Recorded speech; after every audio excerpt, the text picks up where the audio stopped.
What's up, everybody? Welcome back to the channel and welcome back to our Build Your Own House series. As you'll see, we're getting ready to jump down in the hole here. Try not to do the slide. But you'll see it's changed a little bit since you guys have been out. Normally we have to pump it, but we got lucky here and we had enough room, dry enough, hard enough ground where we didn't have to use pump trucks, which means we saved a bunch of money, which is a good thing. So today, we're going to check a couple things, mainly just some dimensions to make sure everything is kind of bang on. And we actually checked some dimensions yesterday, but it was getting so dark that we couldn't film. So there's a couple things you won't see, and there's a concrete pad there, and there. There's one here, and there's one there. So those are our load bearing points for our beams, and actually the other one has got the buckets on them there. So what we're gonna do is just snap a few dimensions, check that our footings are all in the right place, that all of our piers are in the right place, and we'll show you on the prints what we're looking at and kind of how to measure them real quick. We know we have already gone over like how to read blueprints and that stuff, so you'll have a rough idea, but still, like as we're going through the process, we'll show you on the prints what we're actually looking at, what measurements we're looking at, and how we field measure them. That way you guys get an idea of it too. So the first thing we're gonna do is we've got the back of the house here. We show 42 feet. Now that, if you look at your tick mark here, comes down to the outside of the wall and the outside of the wall. Well, how do you measure it when there's no walls? Well, our concrete walls are 10 inches wide each, and our footings are 20 inches because your footings are always twice as wide as your wall. So when we measure from either the inside of the footing to the inside of the footing, or the outside of the footing to the outside of the footing, we can just do the math of subtract 5 inches from here, subtract 5 inches from there, and that should give us our 42. So what we'll do is we'll go outside to outside and snap a measurement, and we should be right about 42. All right, take that. Yeah, burn a foot. And burn a foot means that she's gonna hold the tape on the 1 foot mark on the outside, right? Because you don't have a really good point to hang from on the actual end of the tape. All right, you burned a foot. We're measuring at 43.11, which actually means 42.11.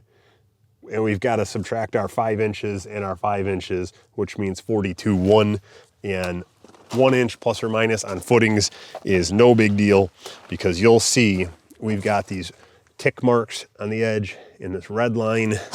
That red line is where our forms are going all the way around. So they have squared those so they know where to set their forms.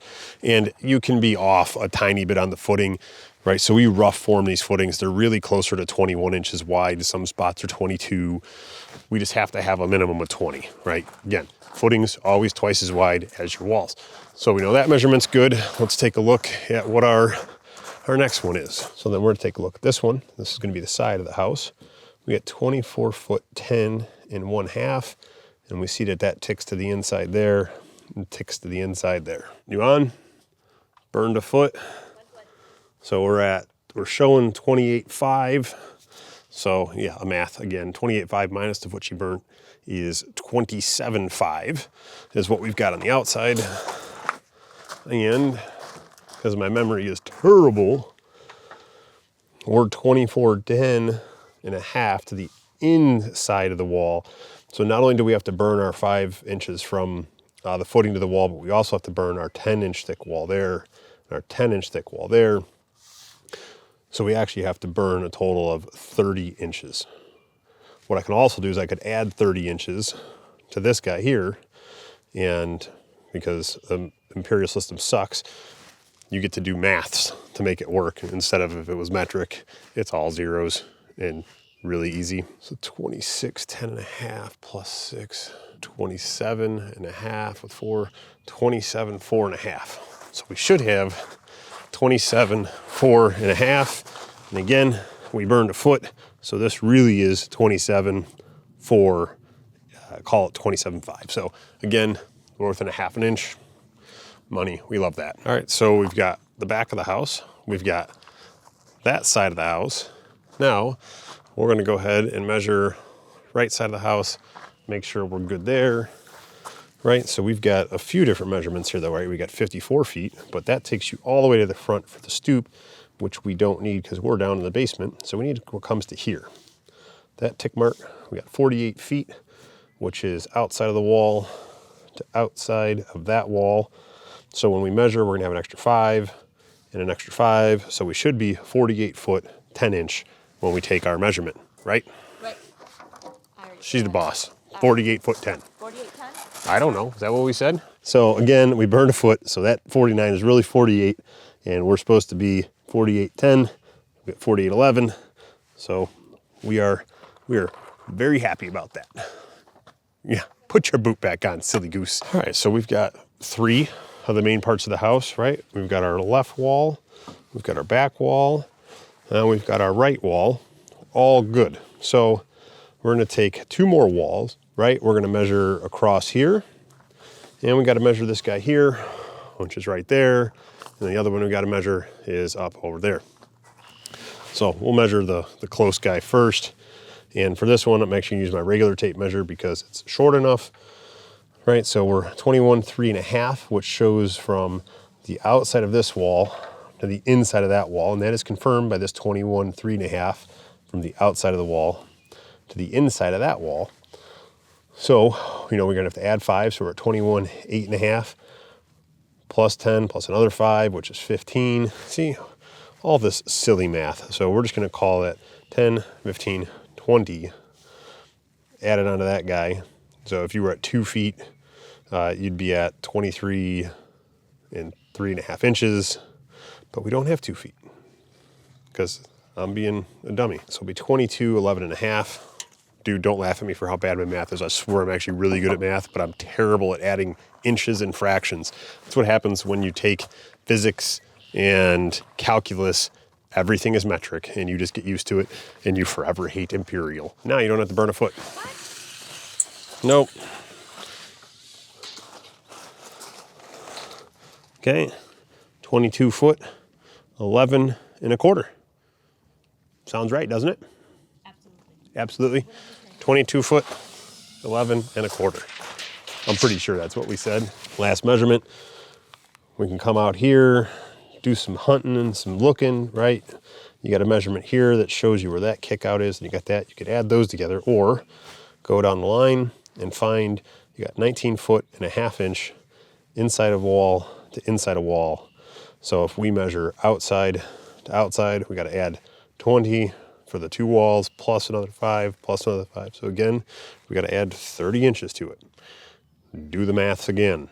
Terrible. So we add 2 foot, so it takes us to 21, and we got another 6 inches left over, so it'd be 21.6.5 outside of footing to outside of footing. And again, you don't need to burn your foot since we're actually using a regular tape. What do we say we are? 21.10.5. You're actually on the wrong footing. That's why. Yep. Be on that footing. You're on. Well, and you guys will see we actually have stone over our footing. Our footing is actually, oh, let me lock this. Our footing is actually right about here, right, 21.9.5. So we're within an inch. So all of our major walls are within 1 inch of where they need to be. And again, for footings, that is considered. Will you let go of the tape? The helper can be such a PETA sometimes, and she didn't let go of the tape, so now it doesn't want to roll in. You're fired. Now, we did that process yesterday for the footings for our load-bearing points inside of the basement. So like we said, that one, that one, that one, and that one. We took all those measurements yesterday. They were all spot on perfect, but I'll show you real quick on the prints where they're at.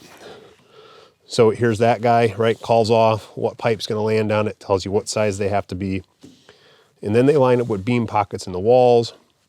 So 11 foot, 11 inches off the wall to the center of the pad.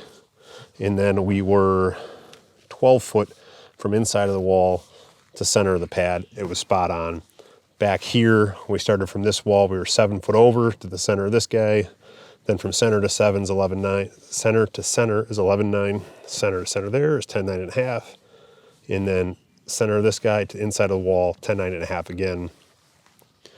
And those all land somewhere off of a dimension, right? Sometimes you gotta do a little looking. 7 foot, 11 inches, center of that beam to the wall.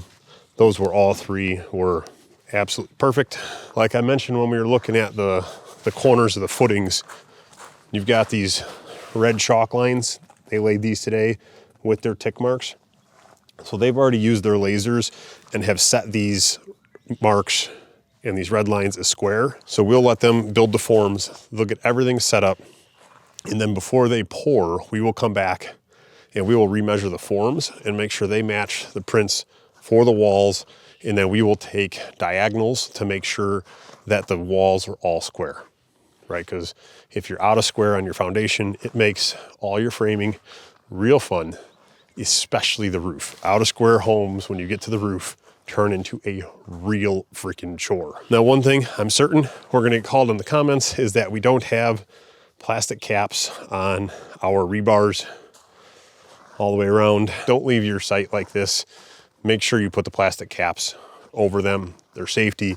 If somebody trips and falls and lands on a rebar, it's not good. We'll have a chat with our guys and let them know in the future they've got to put caps on, right? Because at the end of the day, you'll own your job site the same as we own our job site. So if somebody falls and lands on one of these on a property that we own, or if it's a project that you're building for yourself, you're going to be liable for them the same way we are. So we've got to do better on that.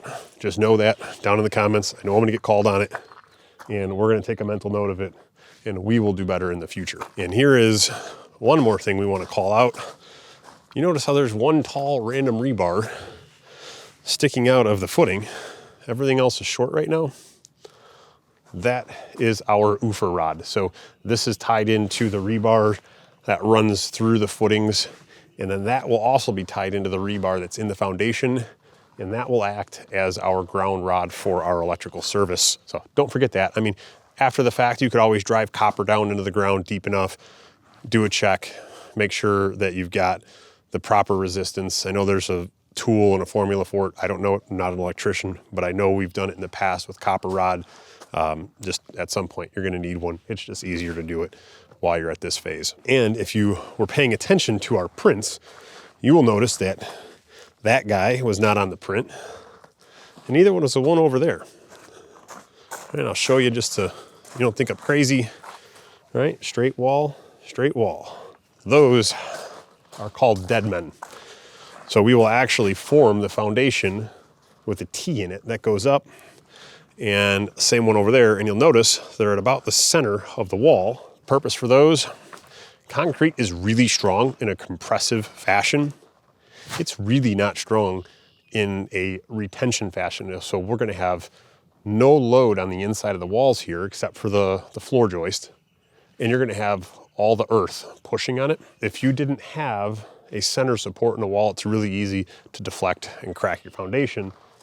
Those are there solely to add rigidity to your wall for backfill, so you're not bowing and cracking your walls. So if you have a long straight run for your foundation and you're gonna backfill to it, make sure you put dead men in there.